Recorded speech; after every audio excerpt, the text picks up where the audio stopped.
Hello sa mga Nostranatics worldwide and sa mga abangers dyan. Maraming salamat sa palaging pag-aabang ng mga ina-upload kong videos. And gusto ko magpasalamat kay TJ, ayan, for my nails. Thank you so much.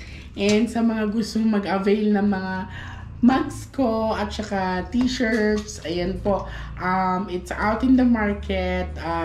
Nasa ano na rin po siya, Shopee. Ayan. So, handa ka na ate.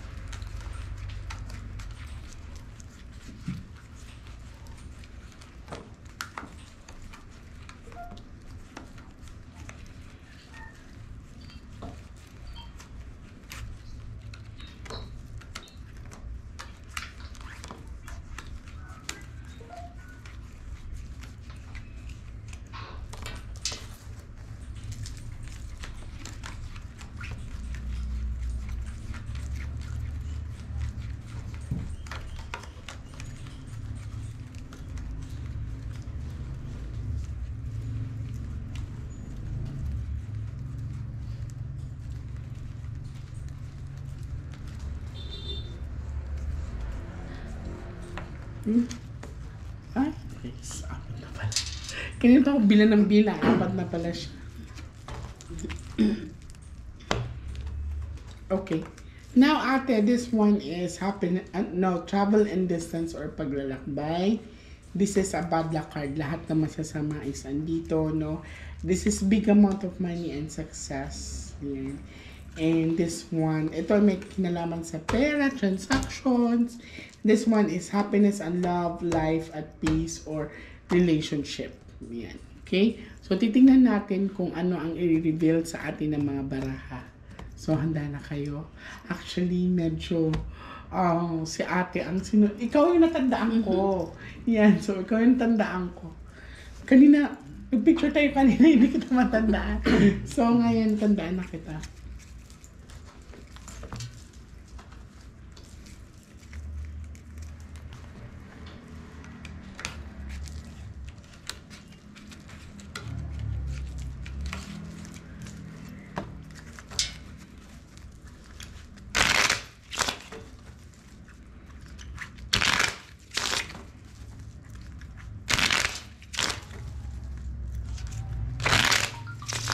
So, ate, ito ay depende sa cards na mabubunot mo, ha?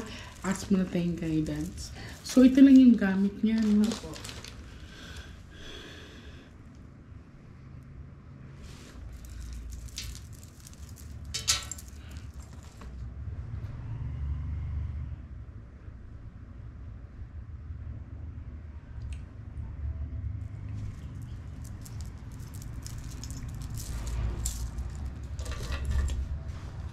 Now, I want you to focus sa ate.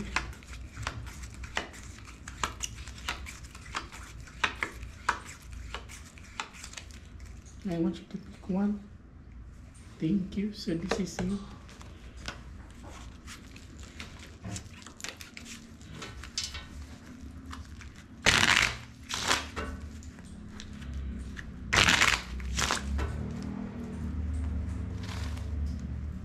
Cut the cards into 3.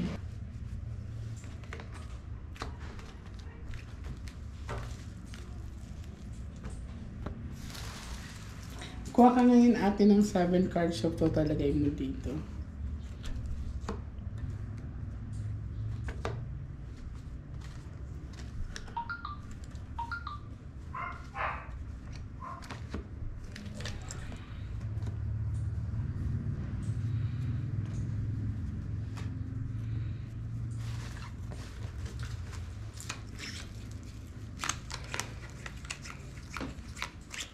So, this is you, ate. Pag may queen dito, siya na yan, ha?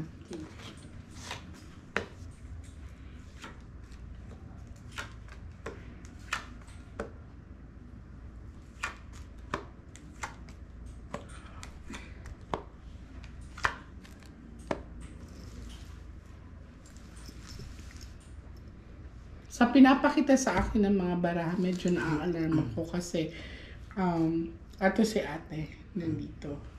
So, ibig sabihin may emotion.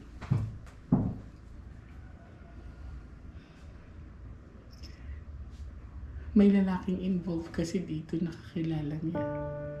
So, ibig sabihin malapit sa puso. Ibig sabihin, hindi iba. Ibig sabihin, ate, nakakasalamuha. Ibig sabihin, nakikita, nakakasama. Yan. Isa sa mga dahilan din ay financial aspect or let us say, money. Okay? Pero ang sabi dito, lalaki ang nagplano. Ha? Lalaki.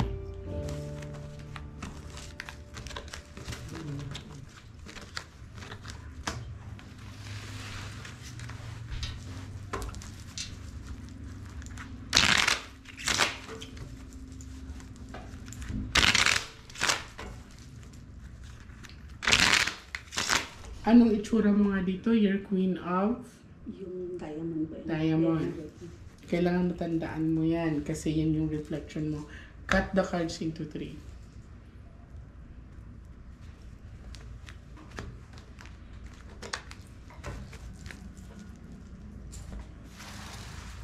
Kuha ka ngayon ng 9 cards of total, lagay mo dito.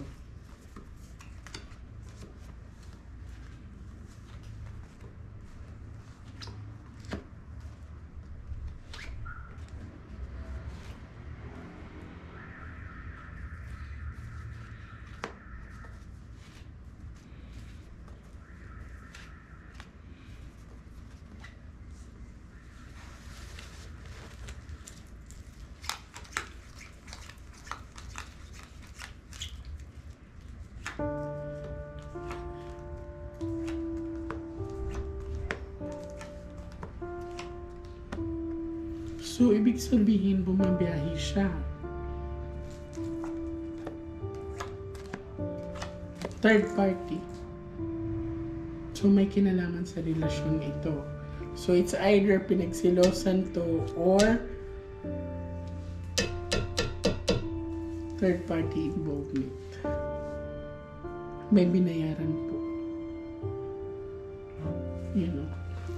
So, nag-50-50 pa nga siya. Talagang ano to, malapitan. Binaril to. Ito yung nakita kong binaril no. So, wag daw kayo wag na daw kayo lumayo kasi ang may gawa, maaring kakilala nyo lang din. Yan. Kasi may third party involvement. Number 3. So, ibig sabihin, ano to, pauwi na siya nung binaril siya? Or paalis? Nasa stock room po siya. Nasa stock room siya, pinasok siya doon. Paano nakapasok yun? Walang CCTV? Meron pong riding tandem na ano. Ito yung nakita ko dati, di ba? So, ang nagplano is pakilala. May involved na pera, pero more than that is maaaring pinagsilosan dahil sa third party. I'm hoping na walang third party din yung partner niya. Kasi involved eh. Yan ang sinasabi ng baraha. Last cards. Hindi ba umalis yung partner niya, ate? Umalis na po. Yun po, Bumiyahe? Ano ko sila eh, wala sila eh. ano siya nag-abroad nila. Tagal na din nag-abroad po yung dati ng Kasi involved sa relationship ang pinakita ng baraha. Hindi siya yung mga transaction na yung may utang na pera. Hindi. Kasi kung mapapansin mo, emotion kasi to mga heart kasi to. Kung puro diamond yan, ibig sabihin, competition sa business yan. Pero hindi daw eh. So, last cards.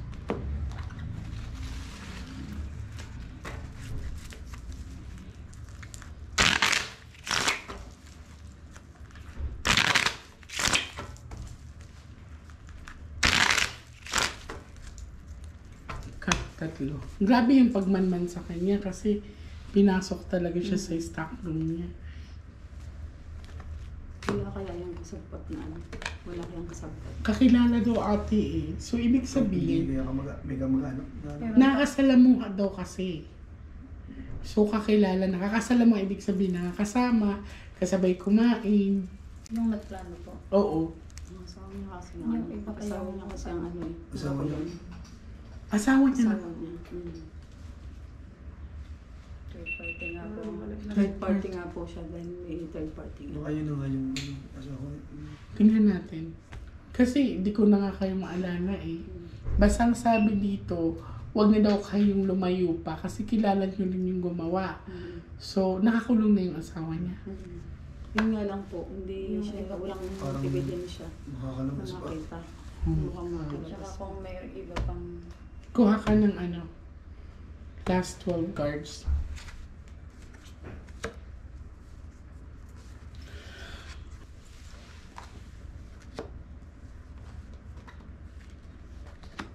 So, sa pinakita sa akin, sabi ng baraha, wag na daw lumayo kasi nga kakilala ang nagplano at nagpabaril kay ate.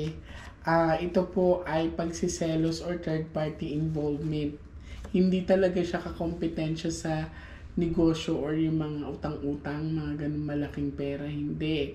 So, sa pinakita sa akin dito, yung riding in tandem, yung may motor ako nakita dati, di ba?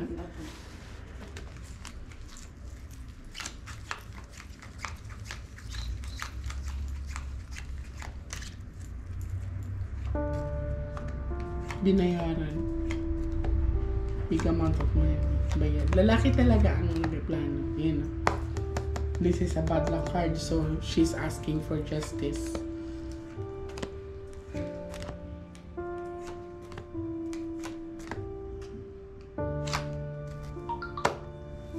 Sino ang babaeng kasama niyo nung araw na yun doon sa ano? Babaeng araw niya. May bumili po ng babae. Oh, babae daw ang nagbigay ng go signal. Eh siya yun nga yung lumabas. Si Sino ano, yun? si yung nabili sa akin din eh. Kaya nga, kaya nga sa... magkasunod sila. Magkasunod Kasi sila. paglabas, Kilala niyo yun? kilala ko po, paglabas kasi noon, kasi paglabas noon, biglang dumating yung rating tandem. Ayun. Kaya nagtataka nga rin ako sa mga pulis na ano, ba't biglang tumawag siya eh, biglang nagpalit ng iba na suot niya. Yung babae, Yung babae iba na suot niya. siya daw ang nagbigay ng signal. Signal. Sumigaw nga rin siya. Posible te, malinaw sa baraha. Kasi O di naman tayo nagkwentuhan, di naman kayo nagsabi sa akin na Miss J, may babae doon na bago siya binaril. Yun ang nagmanman. Sa CCTV kasi, paglabas niya, dumating yung dalawa na kumuturo. Di ba nung una may nakita akong riding in tandem. Tapos ngayon, ang sabi, may binayaran yung partner. This is a bad luck card, di ba? She's asking for justice. Ngayon, 50-50 pa siya. And then, may kasabwat malapit doon sa area wherein babae daw ang nagbigay ng go signal na nandoon. tinayo pa nga ang yun. ate. Ibig sabihin ba, buhay pa siya nung iniwan siya. ng- Oo. Ayun o, 5-5. Sharp object. Tapos So, yun. ka nung unang nakita, nung may masakit. Baka, Well, ano ko yun? ano yun, ba't may masakit? Ang iniisip ko kung Kung tinulungan. yung babae lang ba ang may kung may iba pang Hindi, kasabwat. babae lang kasi ang sinabi dito eh. Hindi yun lang sabot niya. Basta yun yung nagbigay ng signal. Signal. Para pasukin na. Oo. Kumbaga, dinoble check siguro talaga. So, yun ang sinabi ng baraha. So, dito wala pa namang, kasi kung kung lalabas ang nakadikit dito, makakalabas talaga yung partner niya. Kung wala pong ano. Kung nakadikit mismo to, yan. Dito kasi asking for justice. So kung wala to, ibig sabihin, ibang tao may gawa. Ito, planado talaga na malapit sa kanya. Hindi ibang tao. Yan. So alam niyo na Ha? Hindi ba na imbitahan yung babae na last na nandoon? Yun nga ang inaano ko yung sabi, ba't hindi? Kala ko napuntahan Sabi ng, yun. hindi, sabi ng polis, hindi daw pwedeng pilitin eh. Hindi Mga- pwedeng pilitin pilitin yung na babae tanungin. na nandoon. Oo, natanungin eh. Bakit hindi daw inandoon siya sa crime scene? Yun ang sabi ng polis, yung nag-imbestiga. Yung nangyayari po kasi yun nung nakaalis na yung babae. Parang bumili lang kasi yun ng sabon. Tapos bumalik. Tapos magkaano sila ng Actually, pwede nga tanungin yun eh kasi maaring magiging Mm. witness. Kasi, di ba kung Pero nakita hindi Ano na yung yung babae din ang nagsabi na nagtatanong ng mag-i-inquire sa product na Hindi, nag-ano kasi yun, pagka mangyari yun, dinagdala ng mga polis, nag-post ako. Sino yung huling babaeng bumili dahil kita sa CCTV? okay, nag-post Nag-post ka. ako. Sabi ko, sino yung huling babaeng bumili? sa Dahil, subdivision. dahil sabi ko, wala na ang ate. Pag ano niya, maya-maya, makalipas ang mga polis na doon, makalipas ang 10 minutes o 15 minutes, dumating yung babae. Siya daw yun, no? Pero sa jacket, sa ano, sa paglabas niya, naka-jacket siya, nakatalokbongo. Tapos Yung bumili. naka-short. Pagbalik niya, iba na ang suot niya. Kaya sabi ko doon sa polis, sabi ko doon sa polis, bakit? Sabi ko, dahil kakilala ko yung polis, bakit parang iba na yung suot? Bakit hindi nyo ka pwedeng tanungin kung bakit nagpalit ng damit? Tapos kanina nakatulokbong, hindi daw pwede dahil baka daw naligo lang. Sabi ko, ba't hindi na rin nila entertain ng babae? Hindi daw pwede. Sabi ko, hindi raw pwede yun. Hindi raw pwede pilitin. Kasi maaring nga siya ang makapagbigay ng kung sa CCTV, kung pinakita, nagkaganunan lang Oo, sila. nagkagunan nga sila. Maaring, Hindi nagagano. Paglaba- Nag-antay talaga yung lalaki Oo. na makaalis ng babae. Yung pinalis na yung babae. okay. Nandun na yung Tapos sabi lalaki. niya sa mga polis, hindi daw niya narinig na may pumutok. Hindi daw niya. Dahil nakakilo na raw siya. Imposible. Basta ang sabi ng baraha, babae ang may kasama siyang babae at nagbigay ng go signal. Ayan. So, Yun lang ang tao malinaw. doon eh. Yun lang ang tao doon. Malinaw ate ha. So, ipagdasalan lang natin na maging mapayapa si ate. Pag meron kayong madaan ng simbahan ngayon, magsindi kayong puting kandila. Okay? So, maraming salamat. Wala na po makikita mo may mga sagot pang iba. Dito ang pinaka-last na pinakita kasi kuya is yung ang muli daw na nandoon is may kasama siyang babae or babae. Yan. So, nung pumunta kayo sa akin, hindi to pinakita, no? Wala po. Yung riding in Apo. tandem, no? So, ito ang pinaka-latest ngayon na pinakita na may babae na nandoon sa area na parang nagbigay ng signal. So, maraming salamat sa inyo and God bless you po.